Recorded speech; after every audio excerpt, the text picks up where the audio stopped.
Today, we explore how this date completely reshaped our world across five powerful dimensions: culture, education, finance, politics, and technology. This day proves that history never rests. Let's dive into the fascinating interconnected events of this date that continue to influence how we live, think, and innovate today. So, without much further ado, let's go.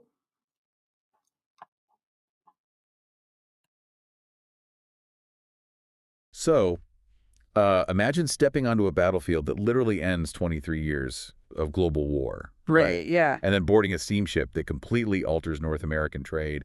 And then, I don't know, ending your day eating sandwiches on a blanket at a public park. Like, what connects these massive shifts in human history? It's actually just a single 24-hour period, June 18th. Exactly. So welcome to this deep dive, which is specifically curated for Alex tuning in from Germany and his grandnieces Gia, Tara, and Sarah listening over in Canada. Today we are, exploring how one specific date basically reshaped our world. Yeah, because when you look at the sources for June 18th across centuries, there is this really clear theme that emerges. It's a day defined by people overcoming massive barriers. Whether those are like political empires or physical geography or even rigid social classes. Exactly. So if we start with the political barriers, June 18th, 1815, the Battle of Waterloo. Right. The day Napoleon's imperial dominance in Europe is permanently shattered.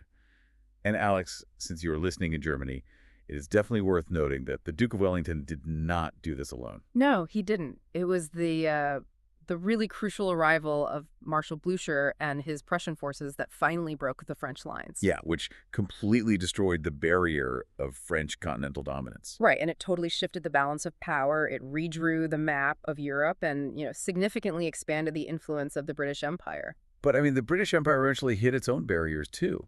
Because if you fast forward a few decades to June 18th, 1858 in India, you have the martyrdom of Rani Lakshmibai during the 1857 rebellion. You're right, the Queen of Jhansi. She was fighting the British East India Company's annexation of her lands.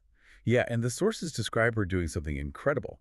She tied her adopted son to her back and leaped from the ramparts on horseback to fight on the front lines. It's such a striking image. But wait, her fort actually fell, and she died in that battle. So how does a defeated leader become this ultimate eternal symbol of resistance? Like, what did she actually do that day to earn that? Well, it comes down to how she actively dismantled the era's assumptions, By riding into battle with her heir on her back, she kind of weaponized the symbol of motherhood alongside this highly capable military strategy. Oh, wow. So she proved a woman could command a national rebellion. Yeah, exactly. She fundamentally threatened the British narrative of dominance. Her tactical brilliance and honestly, her sheer defiance were so undeniable that even her enemy praised her. Wait, really? Her enemy praised her? Yeah. General Hugh Rose actually documented her as the bravest and most dangerous of all Indian leaders. That is incredible. So, okay, on June 18th, political barriers fall. But let's look at physical barriers. June 18th, 1855, a steamer named the Illinois becomes the first vessel to pass through the newly constructed Sioux Locks in Michigan. Right, the Sulaks. And to picture this, it wasn't just like digging a little canal. It was essentially building a massive aquatic escalator to carry cargo ships over a two-story cliff between Lake Superior and Lake Huron. Yeah, an aquatic escalator is a helpful way to visualize it, but it's actually even more elegant than that because there are literally no moving parts carrying the ship. Wait, no moving parts at all? None. It relies entirely on gravity and water displacement. You basically seal a ship inside a chamber, open a valve, and let millions of gallons of water naturally raise or lower the vessel over that deadly 21-foot drop. That is wild. And for Gia, Tara, and Sarah listening in Canada, Yeah. I mean, the financial impact of this just cannot be overstated. Oh, absolutely not. It instantly removed this massive bottleneck. It integrated Canadian raw materials directly into the broader Great Lakes economy, just accelerating North American trade overnight. So we have empires falling and gravity moving ships over cliffs. But culturally, for the everyday person today, June 18th is celebrated as International Picnic Day, which I have to say sounds completely disconnected from warfare and heavy engineering. It totally sounds disconnected, but it's actually the exact same theme, breaking down barriers. Really? How so? Well, in this case, social class barriers. Because in the 18th century, the French pique-nique was a highly exclusive, elaborate indoor feast, and it was strictly reserved for the aristocracy. Wait, it was indoors, so how did it end up outside on a blanket? Mostly through democratization. As the 19th century progressed, societal structure shifted, right? And public parks started opening up to the working class. So the picnic just evolved into an accessible way for everyone to claim a piece of nature and community. Exactly. It took an aristocratic privilege and essentially handed it to the masses. I love that. So for Alex, Gia, Tara, and Sarah, I think it really shows how a single day carries the echoes of global transformation.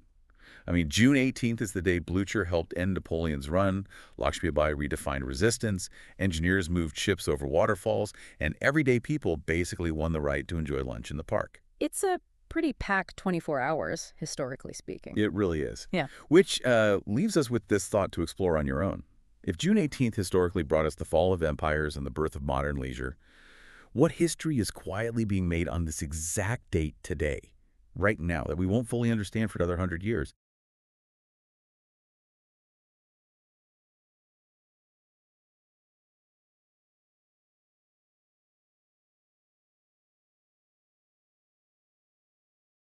Hi viewers, family and friends. How did you like the content of this video? Like the video and subscribe to the channel. Please write in the comments your name and the place you are watching from. Since our viewing family is spread all over the world, it will be nice to know which city and the country you are watching from, so I can say hello to you. Science and technology.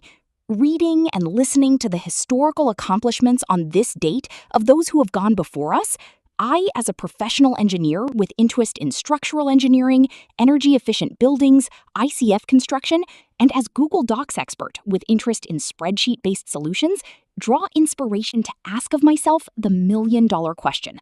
What would I accomplish today? Think about the Japanese practice of Kaizen.